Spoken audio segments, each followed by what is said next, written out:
Welcome to episode 12 of Redesigning Cities, the Speedwell Foundation Talks at Georgia Tech. I'm your host, Ellen Dunham-Jones, a professor here in the School of Architecture, and where I direct the MS in Urban Design degree. If this is your first Redesigning Cities event, I encourage you to visit YouTube or your favorite podcast platform to check out the videos and podcasts from previous episodes. Tonight, we are really delighted that Redesigning Cities is joining with the School of Architecture in hosting this year's Portman Prize critic, Ellen Organschi, in conversation with School of Architecture Chair Scott Marble to discuss building the carbon positive city. I'm really excited about tonight's discussion because I think it expands how we think about redesigning cities to be massive carbon sinks. This vision goes well beyond conventional checklist discussions of green buildings and carbon neutral transportation systems, important as those are.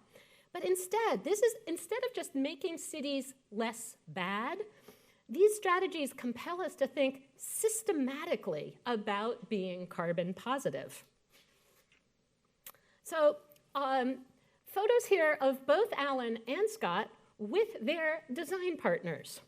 Ellen Organschi is design principal and partner at Gray Organschi Architecture based in New Haven, Connecticut, where he also teaches at Yale University. The firm is very well recognized for their highly crafted projects, low-impact strategies, and for Timber City, a research initiative sponsored by the Heinz Research Fund for Advanced Sustainability at Yale. Scott Marble is the William H. Harrison Chair of the School of Architecture here at Georgia Tech and partner in the highly awarded firm Marble Fairbanks Architects based in New York. He is also the author of Digital Workflows in Architecture, Design, Assembly, Industry. So with that, allow me to invite Alan and Scott to take the stage. Welcome again. This is interesting, and it's going to be interesting. So this is going to be a kind of an experiment, I think, in terms of how to present this material. But it evolved, as I mentioned earlier, from Alan's incredible lecture that he gave last year. And I encourage all of the students that are new to the school that weren't here last year to go on our website and watch that lecture. It is truly one of the most informative, I think, useful lectures that we've had in a while, and everybody should see that lecture. We're going to touch on a lot of the themes that were presented then, but it's in no way as comprehensive as the lecture. So the nature of this discussion is going to be that we are going to kind of weave a discussion in and out of some slide presentations around themes. We have 8 themes to go through. And Alan is going to largely present those themes, and then we'll have a discussion around them and then transition to the next theme. So we might be halfway through in about an hour, in which case Alan is going to come throw us off the stage, or we might just breeze through this. We really don't know, so it's kind of an experiment. But I'm very excited about it. So we're going to start with Alan kind of establishing some groundwork for the research that he's been doing around mass timber. And what I find interesting about the entire trajectory is that we're going to start by talking about wood. And we're going to end talking about the global situation around climate change. And so we're really just going to slowly scale up in topics and themes as we move through this discussion. But Alan thought it was very important that we establish just some foundational kind of groundwork around this material that you will see. It has a potential to have a profound impact on how we practice and on the future of cities. So I'll let you take it from there. Thanks, Scott, and thanks, Ellen, and thanks to Portman Architecture and Georgia Tech for having me. It's really been an unadulterated pleasure to be here and to work with amazing students. So congratulations to all you guys in the faculty for having such fabulous students and such a great discourse at the school. Today, and fortunately I have eyes in the back of my head, so I know exactly what's happening behind me. If I start seeing really puzzled faces in the audience, I'll turn around. You know what? Let's switch spaces. Yeah, is that okay? You can see over here easier.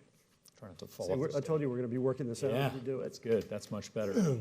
Really what I want to say is today's discussion, in a way, just really simplified, is trying to establish a new relationship between the natural, organic ecologies of the forest, and maybe biomass in general, and the city, which is an industrial artifact. And those used to be two antagonistic landscapes. You replaced forests with cities, and the earliest settlers to this continent faced some of the densest, most dangerous forests in the world, and a lot of them lost their lives, and so they sought to conquer it, which is that's been the history of certainly the entire planet, but most definitely in the areas where the greatest industrial development happened. So I want to talk about those two landscape scales and weave in and out through a number of scales. The first thing I want to do is talk about this beautiful woodcut by Brian Nash Gill, which is literally a slice through an ash tree which has been inked and put onto a piece of paper, and it's a wood print, literally. And what's really interesting about this black and white drawing is that it conveys so much about both the challenges of wood for architects and engineers and also the incredible romance and our natural, perhaps biophilic attraction to materials like this. On the one hand, you see the growth rings. We know how old it is, and we can actually read into this material the wind pressures that have created maybe more density in the rings where the growth is slower and the distortions of the tree. And so we almost identify with that piece of wood. But we also see the flaws and the cracks and the checks that are often hidden. And that's the challenge for the architecture and engineering and design community, which is we can't predict with any uniformity how this wood is going to perform.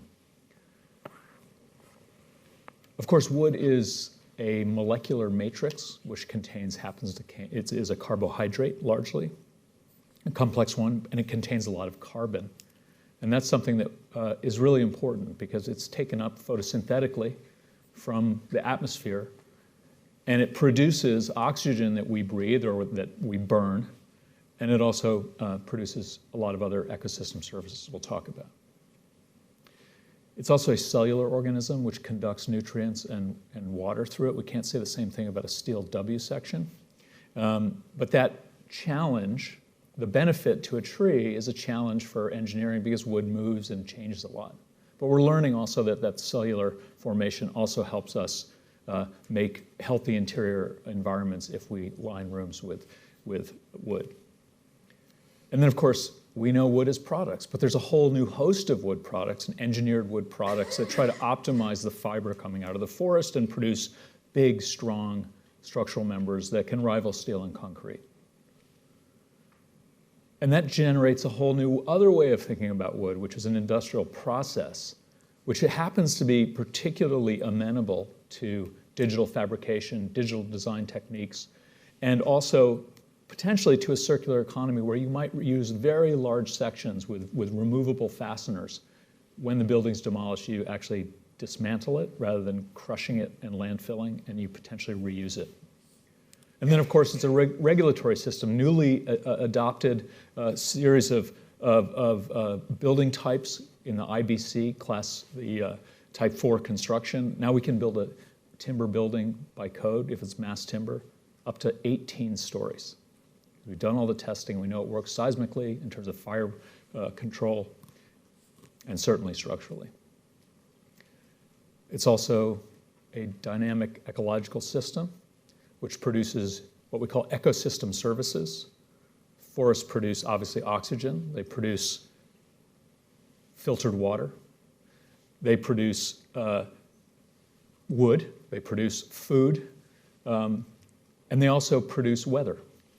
And when we look at that and think of disturbance to forests, which were thought to be very bad, such as a cut in Cheakamus County in British Columbia, that we should never cut forests down. Actually, the forestry community is learning that healthy forests are forests, in some cases, are ones that are harvested and the fiber is used. And then finally, as a global system, wood is a system which creates the atmosphere which allows us to live. So I'll stop there. Okay. Okay, that's the next, go back. I'll go back. Should go back, yeah. So we're going to have to be careful not to spend too much time on each topic, but as we've had discussions about wood, actually even in the studio last semester, one of the things that struck me about how you've been thinking about wood, it's also worth noting that you are a trained woodworker, right? That is part of your DNA. So this is something that I think is really been part of your practice your entire career. But what I find compelling about how you describe wood and how you conceive of wood that might become a model for how to think about any material is that you don't, architects tend to look at materials and, admire the beauty or the kind of visual characteristics, but you're really describing wood as a kind of natural production system that literally can create the output to build cities, and we'll get to that when we start talking about Timber City. But it's a completely different way of thinking about materials, any material. So I think that when we talk about wood as a kind of living, kind of ecological system, and as architects, if we look at it that way, you start to see potentials that go way beyond the typical things that we evaluate when we think about materials. Now, you probably can't look at steel. Well, you probably should look at materials, any material that way. Maybe that's the question. It's more of a statement than a question. But like, is there a way to think about and conceive of and look at and even research materials in this way for materials that you don't think of as natural as wood? Yeah, I mean, it's a really interesting question. So this is necessarily transscalar. Scientists talk about system boundaries, but what we do as architects and engineers is we analyze a building or a building site. And I guess what we're talking about is analyzing a much larger system, right? So you could actually analyze exactly how steel is formed geologically, extracted, and all of that. And in doing so, without being sort of preferring one material over the other, we'll always be using this host of materials. You actually start to understand how to rebalance the ecological systems that are now global, which combine humankind, and also these more natural ecologies. Yeah. So I think it would be useful to give a definition of what the Anthropocene is, and even narrow that down to how it has been created through processes that we take for granted in our industry. I would describe it as this geological era in which no geochemical, geophysical, geobiological system has not been disturbed by human activity, except the tides. I'll stop there. Slides. Okay. So what does that mean in terms of material? We all know about the carbon cycle and the absorption of carbon by the forest through photosynthesis and the things we talked about producing CO2 and H2O are absorbed into the city and with light energy produce carbohydrate, which is a fuel, and oxygen. And then that cycle continues to work. And for a long time, that was called a homeostatic cycle globally, which meant that essentially it was in balance. The reaction was steady state and it just kept running. It produces over many centuries, millennia, a forest system which is filled with lots of plants above ground, which we recognize, but also below ground soil systems that contain about 50% of the carbon in certain forest biomes in the soil. So the thing to remember about this is soil carbon at that upper layer where leaves and matter decay is almost as much as the stuff in the wood and the leaves that we see above ground. So when you think about building, for a long time we operated in what was called the fast domain of carbon. It took about 100 years to recycle carbon in the forest. We've learned to dig down through the deep geologies of the earth to get at fossil hydrocarbons, compressed fossil leaves and matter, which produce these really high density energy systems like coal and oil and gas. And so the story of the building industry is in fact the story of digging down to get at these resources. And the more sophisticated we got, the more sophisticated material in digging, the more sophisticated in processing, the more sophisticated we could get in producing materials that make up the modern city. And when you talk about the energy systems that fuel those productions, we have really dug ourselves into a pretty deep hole. And so this has impacts both in terms of atmospheric emissions, greenhouse gas emissions, land use and land conversion, which is true deforestation, and also impacts to all other systems, effluent waste going into water, things like that. And it's important that we acknowledge this action that we've taken upon the planet. Is that the last slide on this? Yeah. I'm going from memory because I'm not going to look around, but the process of extracting deeper and deeper has kind of paralleled what we consider to be the kind of development and advancement of materials, right? I mean, so it's kind of ironic that as we come up with more advanced materials, we're actually doing more and more damage, to the environment. So I'm curious if you could just speculate about what comes next. In other words, how do we continue to evolve with materials, start to mend this problem that we've created, and not just be retroactive in going back to the way we used to do it, the way we used to build with wood? Do you see this as a kind of going back, or an evolution toward further advancement, but with less damage to the environment? Yeah, I see it as the latter completely. I don't think this is some revisionist idea about returning to some irretrievable era of construction. It's not at all romantic. It's actually trying to take a cold, hard look at the technological artifacts that we create, to try to not rely on the sort of latest fad, or at least question the newest explorations in materials. We recently learned from the Journal of Industrial Ecology that certain nanomaterials that we start using, semiconductors and things like that we use increasingly in building, have 20 times the carbon footprint of conventional masonry, concrete, and wood. So it's really important to question this stuff. That's really all we're saying. We're going to need them in some cases, but we need to question it. So the idea of advocating for wood is not to say go back to a handcraft tradition, but to have a sort of new, responsible industrial approach to how we use wood and how we apply it, and to try to game the environmental benefits of a truly renewable material.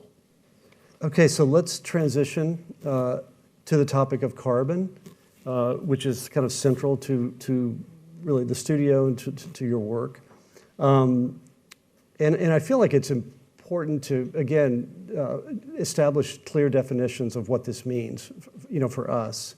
Not only describing and defining what it is, maybe not so much in a scientific way, but in a way that helps architects and designers to understand why they should care about this and why it's important. Yeah. Because I don't think that's necessarily clear.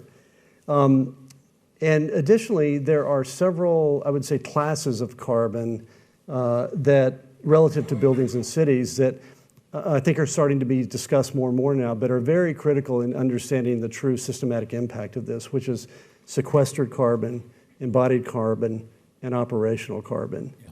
So if you could just kind of define those in a way that in some ways emphasizes the importance of the embodied is one that I think is not recently been discussed more, but it's so critical. And it's challenging too. So first of all, terminology is really important. We all have to agree on terms, otherwise we can't have a discussion, right? It's like a language that we need to have. So it's important that you raise that.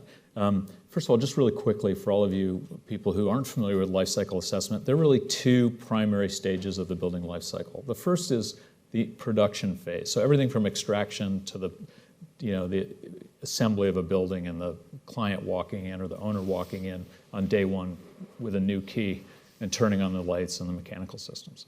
That's the production stage. And everything that is either emitted as a waste, gas, solid, liquid, or consumed as energy is called embodied. In other words, those impacts have happened during that production phase. It's temporally pretty short, usually, maybe a couple of years at most, but it is hugely significant, this stage of the building life cycle. The other stage is called the operational stage, which is basically everything since that moment when the owner walks in and starts using the building till the day it's dismantled, all of the energy and material that's consumed in the operating the mechanical systems, the refurbishment and repair of the building, and then finally it's destruction. So that's called also, those two stages together called cradle to grave, from its birth of the material to the end of its life. So the thing to remember about this, well, our responsibility is that if you consider our share, if you associate transportation, industrial activity, and construction, and operation of buildings, and then finally the dismantling of buildings, and usually the landfilling of buildings, the building sector, in terms of production and operational stages, is responsible for almost half of all anthropogenic greenhouse gas emissions. So when you put that in perspective, you can look at it two ways. Oh my God, we're terrible, why do we do this? And the other way is to think, oh, we have a lot of power, a lot of power. This is a diagram of atmospheric carbon spiking during the Industrial Revolution above the sustainable limit of 350 parts per million in the atmosphere. Well over 400. We're at 414 parts per million of carbon in the atmosphere according to the Mauna Loa Observatory. And if you consider how much we've used since the Industrial Revolution, or used up a budget of carbon, and how much time we have to answer the problem of climate change caused by greenhouse gas emissions. The UN IPCC, Intergovernmental Panel on Climate Change, says we have about 18 or 20 years to transition seriously in our economy before we're going to blow through all of the guardrails for temperature increases globally. And then just to add one more thing, we're growing as a population and urbanizing. So we're going to be basically probably 2.5 more billion people by the end of 2050. And you notice that population growth and carbon emissions are coupled. They're correlated. So how do we decouple those things? 2.3 billion new urban residents by 2050. We're going to build all of this 3 times over. And so when you think about just the primary structural materials that go into building, you have mostly, usually, mid-rise building, the kinds of cities that I'm showing there, concrete, steel, and timber. And that is actually a comparative analysis of how much carbon is emitted in the processing of those materials per ton of material. And that's called embodied carbon. That's the carbon that is emitted when those things are made. Now, the important thing I'll mention here is that those lengths of the beams reflect actually the strength to weight ratio. So what you get for that ton is really different. Industrial ecologists look at a ton of material and they compare it and they say, oh, concrete and timber are really pretty much the same. But timber will span significantly further for its ton because of its strength to weight ratio, which is high as compared to concrete. If we look at the capacity of the material to store carbon, it's a game changer. Sequestered carbon, which is taken out of the air by the forest, is then transferred into wood products and stored there as long as we protect them from fire or aerobic decay, digestion by bugs and things like that. And suddenly, if we say strength to weight ratio and we add in another factor, which is structural capacity and carbon sequestration, wood is really suddenly becomes a very valuable material. One slide that you didn't show here, but I think is interesting relative to the amount of carbon that it takes to build a building, in other words, the embodied carbon, versus an existing building. Yeah. And I don't remember what the kind of point at which they come together, something like 20 years, 18 or 20 years. But it makes the point that if you just take an existing building, and again, this has to do with attitudes about just demolish a building, build a new building versus, retrofitting or reusing or somehow repurposing buildings, that just to build a very high performing building before it even opens, if I remember this correctly, uses more carbon than a poor performing building would over about 18 to 20 years. Yeah, well, depending on how material intensive and therefore high performing a building is, it could be as long as 50 years to recover the carbon. But basically the way to think about it is like you're making this investment in a building, right? You're taking on debt in terms of carbon emissions to make this new building. And what it produces right at the beginning of the life cycle is this spike in carbon emissions because you're doing all this production stage emissions. Meanwhile, the existing building, which is standing next door, is just going along, performing poorly and emitting carbon. The interesting thing, if you compare the new high-performance building to the old building, what happens is you realize that you don't pay off the debt from the production stage until 20, 30, 40 years out. And if we're trying to solve this problem in 18 years, it's not to say we shouldn't be doing, have operational efficiencies, super efficient wall assemblies, thermally insulated, thermally broken systems. But we also have to think really carefully about the materials we apply because we may be actually doing the wrong thing. We may be throwing a little bit of gasoline on the fire. Measuring carbon and understanding, how you operate in your practice with these ideas in the back of your head, with all this research that you're doing. Yeah.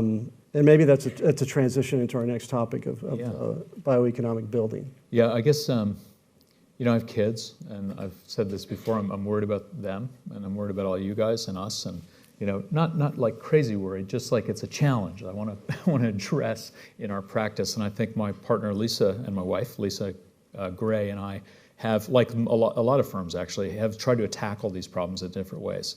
So because I was a woodworker, because we have a fabrication facility in our shop, because I know wood very well from that side of my experience, wood seemed to be a way to explore that. And I mentioned earlier this concept of a debt, which brings into sort of economic, financial terms. We're talking about carbon as a currency suddenly, and I want to talk about that as this idea of bioeconomic building. This is a transect of the forest showing certain kinds of trees. It's not a true forest, it's the forest that produced all the wood material that went into a building that we designed called the Common Ground High School. And I won't show pictures of it, but I'll just, because I think what's more important to answer your question is this idea of accounting, right? We're in the bioeconomic world, thinking about how much carbon is in the forest, how much carbon gets emitted when I take stuff out of the forest, how much carbon gets transferred from the forest to another site, a building, and keeping track of that. And so we just started doing this sort of spreadsheet analysis, and we looked at how much carbon is above ground, how much carbon is below ground, how much is lost, how much is gained. So if you look at this forest again, you think about all the species, and I could go into each one, how much carbon is in the wood, dried, how much is left in the soil. Basically everything below that ground plane represents carbon stored. So we have a lot of carbon in the forest.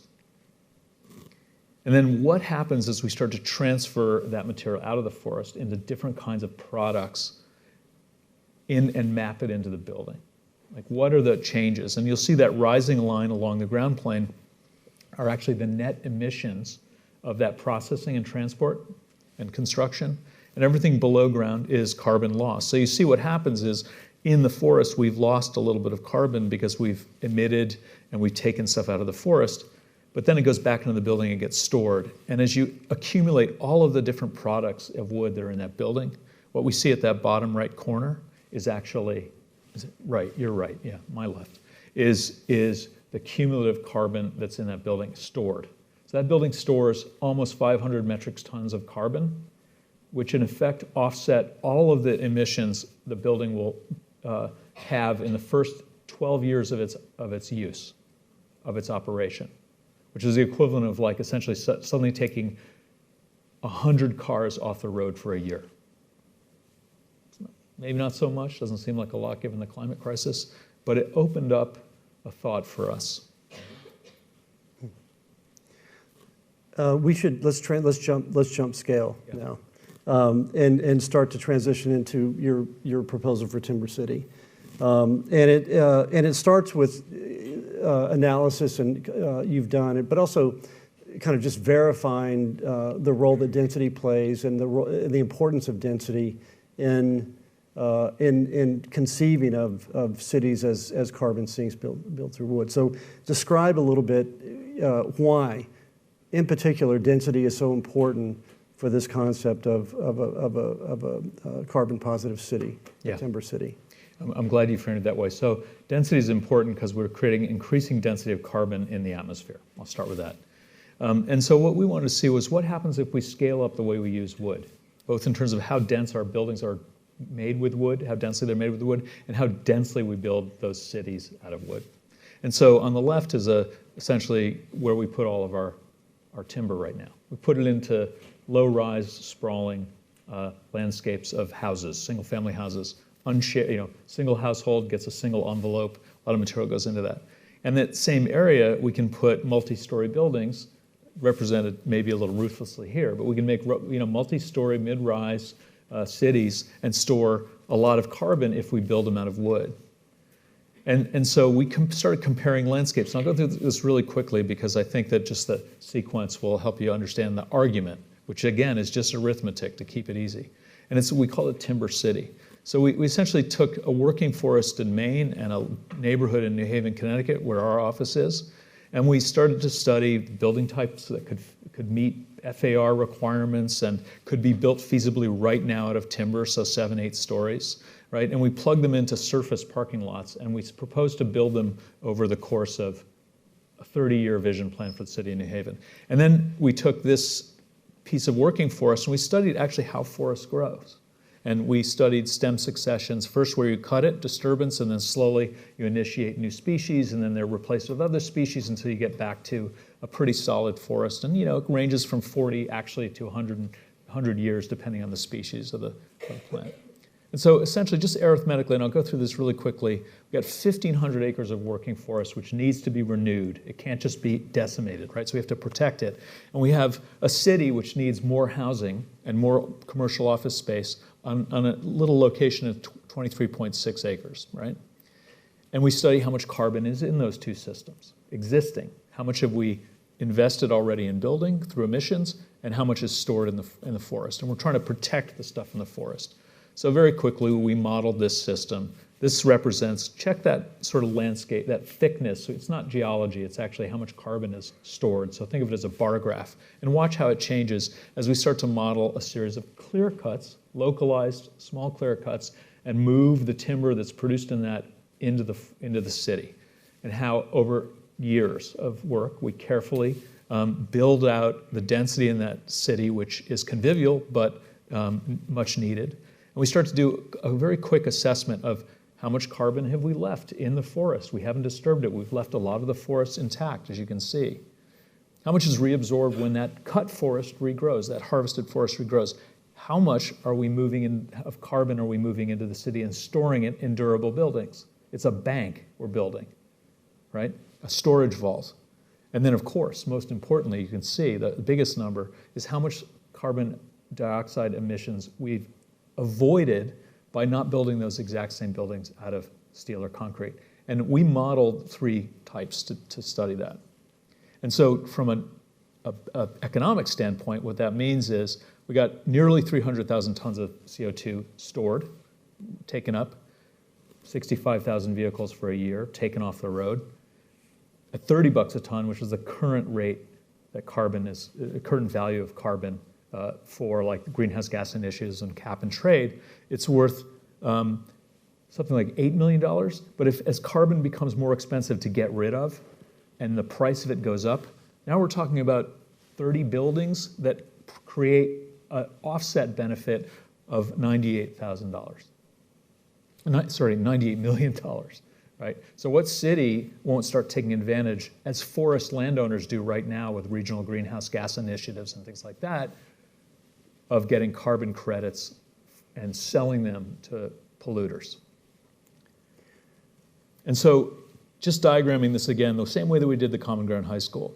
First we have the forest, and this either cyclical growth and emission, uptake and emission of carbon, that's that upper line, that kind of diving, wavy line. Or if we actually start to pull that material out of the forest and store it, how much we actually can allow the forest to account for. And we can put it into low-rise, sprawling, inefficient use of wood, or we know we can put into high-rise building. And again, lower right-hand corner, we're storing a lot of carbon in these buildings.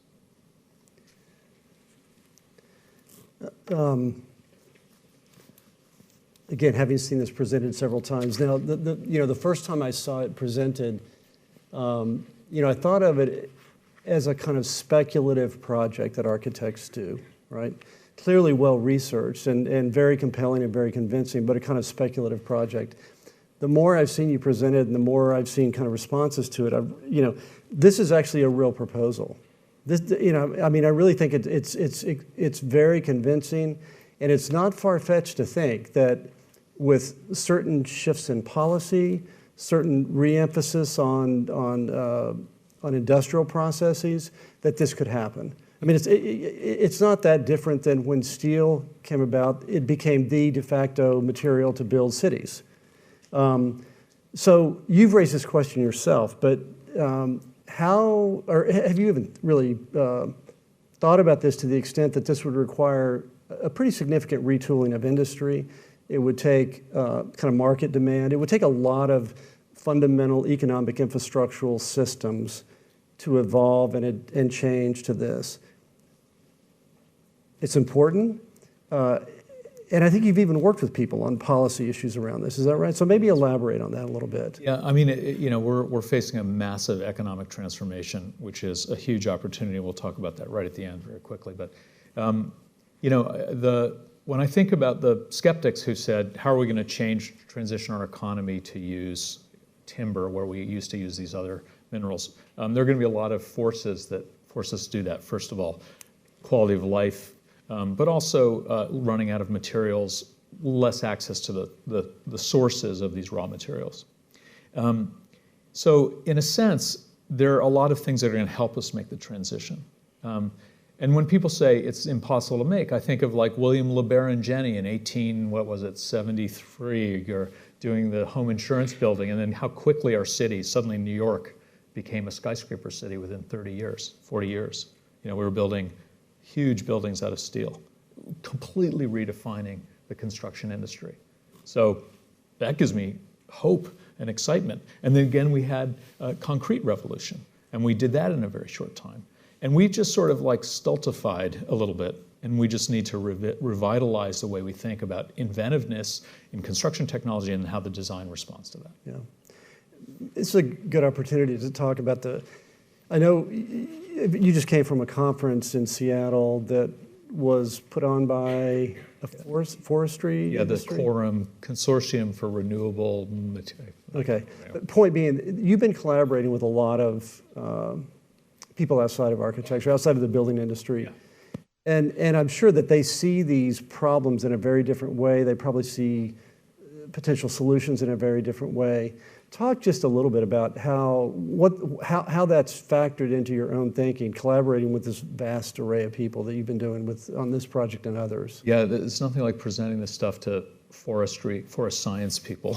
They'll really bring you down to earth, And their concern is, this looks really cool, and I know you can build a lot of things out of wood, but somebody has to take care of the forest, because if we turn the timber industry into another extractive industry, which doesn't care about these finite sources, we're done for even faster. So there's a risk to this, right? So we have to be really careful about that, which is why I talk to people in forest science, because it's been proven that we can manage forests to do that. Or I talk to industrial ecologists who say, you know what, there's going to be a certain amount of steel that's available for these kinds of connectors. Or I'm dealing with a mathematician, a co-author of me, who's doing some big modeling, global modeling of these things. So you need those feedback mechanisms. You need to talk to engineers, and mechanical engineers and physical engineers and geotechnical engineers. You need to talk to people who are in the social sector, who are dealing with social issues about equity.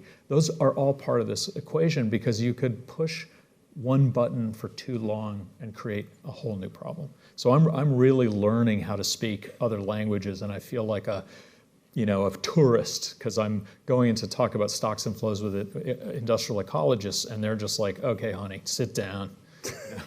I gotta give you some basic lessons. But it's really helped me over the years. It's really been helpful. Yeah.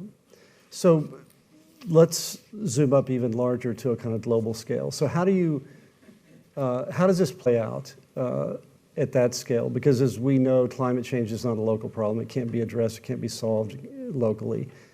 How have you been thinking about this, starting from your charter school in Connecticut to Timber City, to understanding it at a global scale?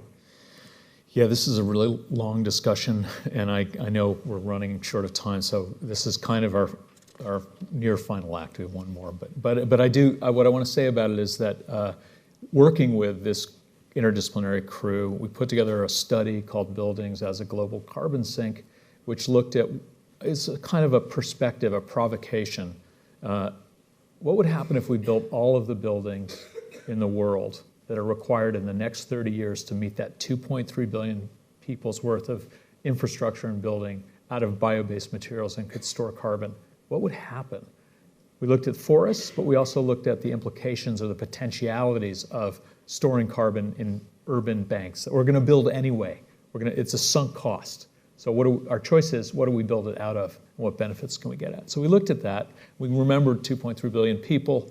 That's 138,000 square feet of 138 trillion square feet of square meters, my God, huge, of construction in the next 30 years.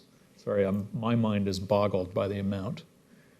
That's 53,000 square miles of construction. That's the size of New York State, or if you're European, 2 Irelands. And the Sitra Innovation Fund in Finland, which is a leading circular economic research group, has estimated that this is worth more than all of the value of the construction currently built. It's $97 trillion worth of construction. So you guys are going to have some clients for sure. And so what we did was, well, what would it mean if we chose a different material path? If we went down and used this biomass scenario where we're using structural biomass rather than structural extracted mineral classes of material. And just really quickly, we modeled 3 different structural bays that would meet commercial needs and housing needs. We only focused on primarily on primary structure. The white above each of these systems is emitted carbon, and the black that's sunk down in is stored carbon. Concrete, as it ages, actually carbonizes a little bit, so we want to give it some credit. But you can see mass timber starts storing a lot of carbon. And to make a long story short, we did 3 scenarios. 10% of population growth is happening in the more advanced economies, and they have timber-ready systems of industry.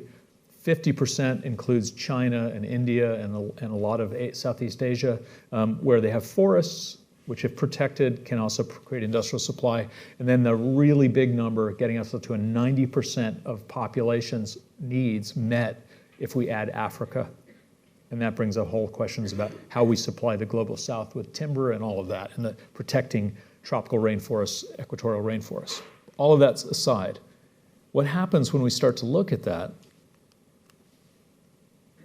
in a global picture? That line we're calling the carbon transect. It's a baseline. Above that line are parts per million of carbon dioxide in the atmosphere. Below that line is stored carbon. This is business as usual. We're pretty quickly going to crest over the 2-degree guardrail of temperature increases globally that the UN has established as a benchmark. If we build the 50% scenario, we can sink as much as 5 gigatons of carbon in buildings. We bank it. What does that mean, 5 gigatons? Well, what it does to that rising emissions curve globally, the business as usual curve, is it bends it down, and it bends it down below the 2-degree rise. And that felt really significant to us. That is the thing that gives me hope. Not because we need to turn everything to wood, but we actually have at our fingertips a way to start to address climate change through the technology that we use as designers and engineers. And also the makers of hopefully convivial, healthy places for humankind to live, to meet housing demand for people who are underserved or not served at all. And the convergence of all that seems like an incredible promise to me, and exciting as not just research for me, but for all of the people that we're talking to, for all of the students that we get to teach and work with, and all of the practices that are already underway who are trying to make really good buildings for people and need maybe another arrow in the quiver. Yep. I know we need to wrap up. So I will just conclude. I mean, this is a pretty fast whirlwind through these issues, but I'd like to end by just emphasizing how what I think that you do so successful is that your practice serves as a model for future architects, for this audience really, to be able to contextualize what they're going to do with their career in a way that charts a path to be able to think very large, think very broad, very systematically, very inclusively, and still practice architecture. In other words, these things can actually feed on each other in a way that is quite positive and certainly represents a model for how I would like to see a school prepare students to enter into practice. But it's also, I think, what you've done both in your research and your practice, there's always a kind of optimism, I would say. Like I can imagine a lot of symposiums like this where they talk about these topics, it's just like dire. It's like we're all, it doesn't chart paths forward. So maybe just as a kind of a concluding offering, what would you say to students? Well, I'd say that it is dire, and we can't deny it. But what we can do is understand our own agency as actors on this stage, right? Like, what can we actually do? And we're not going to do it. Our firm's small, we're 23 people or something. Like we can make moderate-sized buildings. But what we can do is start to create through the kind of work that we do as architects, where we orchestrate a lot of different sectors of society to make buildings for people, right? And make spaces for people and to protect landscapes for people. And we also are consumers at a massive scale. Like, we like to think of ourselves as makers, producers, but actually we drive consumption. And so that's actually a power for us, because we can define what we want, and therefore we can define what people will try to make to sell us. So that sounds kind of cynical, but I think that's the case. And then that gives us a chance to think of a tool that we have, which is building, and all of the systems that go into building and how we use those systems. And we can actually this is a drawing that tries to describe the kind of remapping of a future history, right? Which is the Carboniferous era 350 million years ago, where big fern-like trees fell down, and because there wasn't a lot of bacteria to absorb it, collapsed and was compressed into what we call now gas and oil, well below the surface of the Earth. And then we pulled all that stuff out and leaked fugitive carbon into the atmosphere. And so the next, how many years, 30, 100, we go to work on bringing that carbon down, not through some new carbon capture technology, just by using the built environment that we make to solve the problem, rather than building another technology that we add on to the built environment, which, by the way, looks a whole lot like the stuff that we built that got us into this problem in the first place. So it's kind of like gaming the system. Yeah. And I know that sounds a little too, I don't know, crass, but I think it is a little bit like there is a system.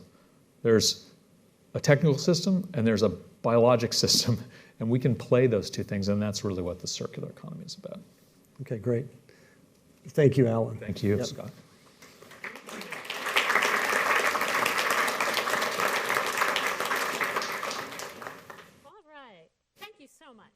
Really fabulous. It's generated a lot of questions. I want to kick off with being the urban designer. What advice for urbanists would you have? Kind of what changes would you make? I mean, it's fabulous to see that IBC, the International Building Code, has been making changes to allow this. But as far as zoning codes, are there hurdles that we need to overcome to allow more timber construction, more protection of forest land, and more planting of street trees, urban forests, all that kinds of things? Or is there much discussion at the zoning code, kind of city scale? Definitely. So I would say the revolution of the IBC adoption of these mass timber codes has been a game changer. Right? So now we can build the bulk of the buildings that most cities need, anything up to 18 stories. I mean, I love a tall building and I'd love to work on one someday, but we're not actually building that much as a percentage of the building that we're making globally. So we've got that dialed in. And what would be nice is perhaps not to have to wrap them all in drywall when you get above 9 stories, which actually diminishes the carbon benefits, but that notwithstanding, I think we got that wrapped. There are big policy questions, however, relating to land use.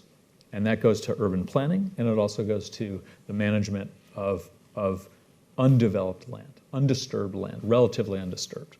And so I think the discussion that we had yesterday in the University of Washington was really about how do we actually get people in the policy and development world about cities to talk to the people in the forestry world and try to make these synergies happen. So the answer to the question is, you know, we talk to people all along the supply chain and try to connect them together to have these discussions, because really you can build anything you want out of wood. Just changing the material doesn't do the job. We want to have really good convivial cities with lots of planting, but also, you know, try to figure out how wood can answer the needs that we have, and to think about cities as real, incentivize the value, increase in value in cities because we like living in them, but also because they happen to be this great carbon bank, and increase and incentivize the value of forests because they happen to be this wonderful manufacturing center that we can take advantage of. And there are examples of cities, the urban growth boundaries in Oregon, that really value their farm and forest land. But are there any cities where you've actually seen a discussion of whether it's carbon pricing or, you know, is carbon, do you see it entering the discussions? Definitely. There are cap and trade programs in different cities around the world that are local. And it's hard to take advantage of larger systems in that way. The Regional Greenhouse Gas Initiative, the Air Resources Board in California are looking at using offsets for building construction out of wood and that carbon storage potential. So these things are definitely happening. And you know, interestingly, our little city of New Haven, 170,000 people, just decided to give FAR bonuses to buildings that were built with mass timber. Why? They heard about mass timber and they believed what I was telling them. and they decided to give bonuses to developers. So those are all kinds of different incentive systems to make that work. That's great.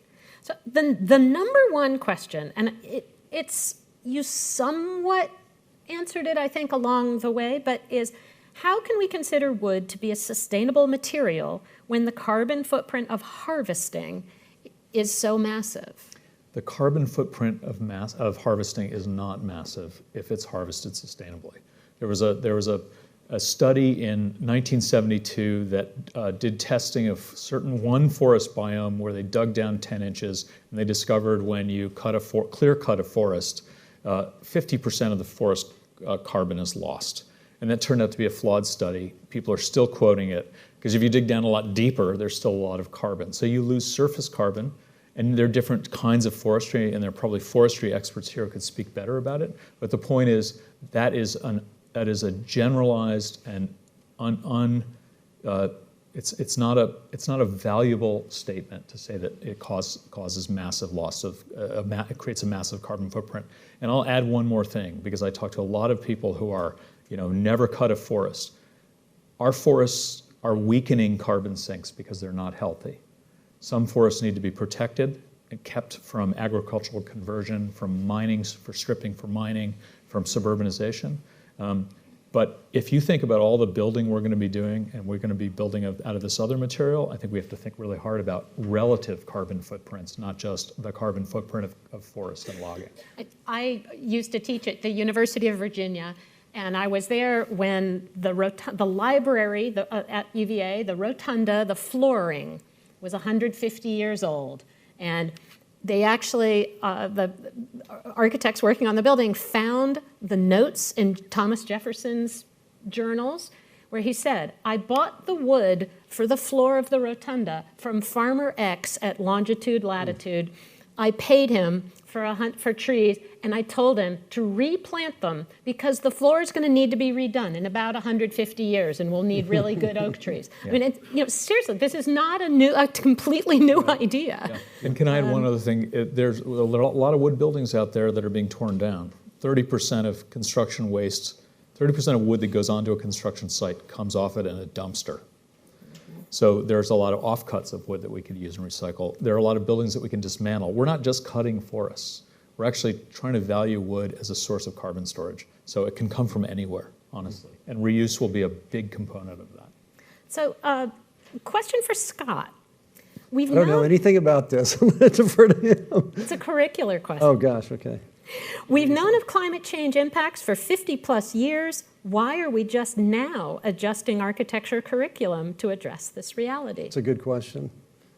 But, you know, first of all, I've only been here 4 years, so I can't speak for what happened before then. But I think this is not just Georgia Tech. I mean, my sense is that there have been aspects of curriculum in all schools that have addressed sustainability and climate change.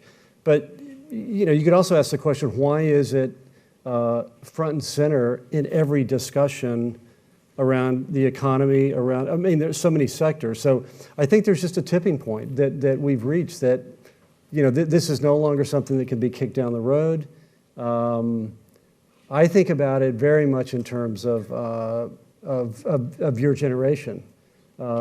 I get the sense, the strong sense that it's something that's very much on your mind in one way or another. And so in some ways, as a chair, I feel responsible not only to the environment, but to you, to prepare you and to prepare you to actually address the problem. One thing that I think that is so important about Alan's work is that there are all these ways in which you can act and do something positive. And it can be at the scale of a small practice, or it can be at the scale of convincing New Haven to change their codes. I mean, so the impact that you can have and the agency that you can have as students should not be underestimated. You know, it's a daunting problem, but there are so many things that you can do. Yeah, I don't know if that answered the question, but you know, better now than waiting another year or two. Combining a couple here, but in terms of geography, so on the one hand, the question is, what does reforestation look like in the US? Kind of where are the forests and the timber growers that are generating the wood that we need for our future buildings? Here we are in Georgia, kind of known for wood. But also, what do timber buildings look very different if it's building out of bamboo in a subtropical climate versus building out of the big mighty oaks or building out of, I mean, how does geography kind of figure into both the source of the timber and the design of the buildings and the cities? Can I at the end of this cycle back to a point related to the previous question? Okay, I don't know what the ground rules are. Of course. But I do want to answer that question because that's really interesting. Wood is essentially, as actually steel and concrete are, or cinder block or brick, are fairly agnostic about the architectural expression. In fact, you know, I have a friend who just finished a huge, you know, I think it was 1,000-unit housing complex out of timber in Shoreditch in London, and it's a brick building, looks very conventional. It's a brick veneer building, and a lot of the bricks were recycled, and it's, you know, it just looks like housing stock in the city. So, you know, you can take that anywhere, and you can imagine that there are cultures of building that make buildings in certain ways, and whether they can be applied to a multi-story modern building, I'm not sure, a contemporary building, but I think the architecture of those things is for us to invent, right? The expressions, and taking into account sometimes being a little simpler, maybe better, you know, but generally there's no wood architecture language yet. Maybe it will be codified, but I think it's important to remember that wood really doesn't have an aesthetic other than when you expose it. And I'm not talking about wood finishes here, although that's a whole other discussion and lecture. But if I could circle back to the question, because I didn't answer it, which is how do buildings adapt? I think they're going to adapt for a lot of reasons. Where we build, anticipating new kinds of catastrophic storms and flooding and fire events, and we're going to have to change to adapt to those new forces that are wrought by a changing climate, right? That's adaptation. And hopefully we'll use a lot of soft methods to adapt, so we're not just building concrete seawalls everywhere and thereby producing more carbon emissions to prevent destruction of the built environment from climate change and factors related to that. What I'm talking about isn't changing building to adapt to climate change. I'm talking about using building to mitigate climate change. That's a really important distinction. We're going to adapt to climate change whether we like it or not.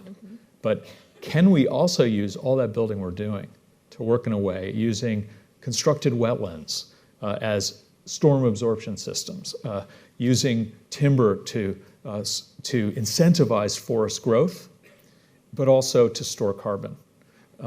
There's so many ecosystem services that exist in the world that we don't use as designers, and it takes a knowledge of science, and it takes an interest in it, but it also takes a kind of grand orchestrating idea about how we can put that to work in the built environment to help restore the more natural aspects of the planet. So again, like, this is our chance to mitigate, not just to move away from coastlines or raise our buildings up or barricade ourselves, but to actually make the built environment work for us. So I just wanted to get back to that because that was a great question and I blew it off the first time around. Lots of time, lots of things to discuss. They're really, I'm sorry I haven't been able to get to even more of the questions, but I hope the audience, I hope you will join me in thanking Portman Associates, the Speedwell Foundation, Ellen Organschi, and Scott Marble for helping us really reimagine cities and buildings as massive carbon sinks.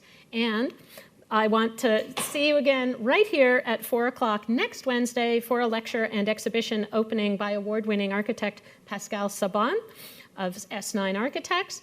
And right now, I hope you will join us upstairs in the Cohen Gallery for a reception to continue the conversation on redesigning cities and celebrate the release of Building Carbon-Positive Cities. Thank you. Thank you. So I'm here now with Tarek Raqqa. He's an assistant professor in the School of Architecture and is transitioning to become the director of the High Performance Building Lab. And Tarek, I noticed at the end of the lecture, you and a bunch of the MS students in High Performance Building, you were kind of huddling. Tell me, what were you talking about? Well, thank you, Ellen. We were discussing the aftermath of thinking about cities as carbon sinks, and basically focusing on the idea of carbon sequestration when it relates to trees that have already died or have reached mortality, basically, in that case. And the idea is that we have been researching in the lab, specifically Jayati Chhabra, one of our MS students, has been working extensively on carbon sequestration integration in buildings from a design perspective.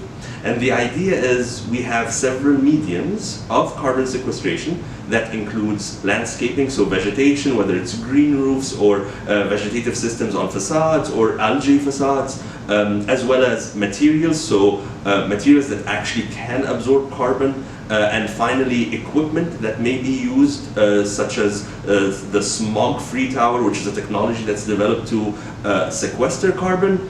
And we found that when we relate to the subject matter of the lecture, the idea of using trees after they have died, or basically reclaiming trees that have already sequestered carbon, is not an active act of carbon sequestration.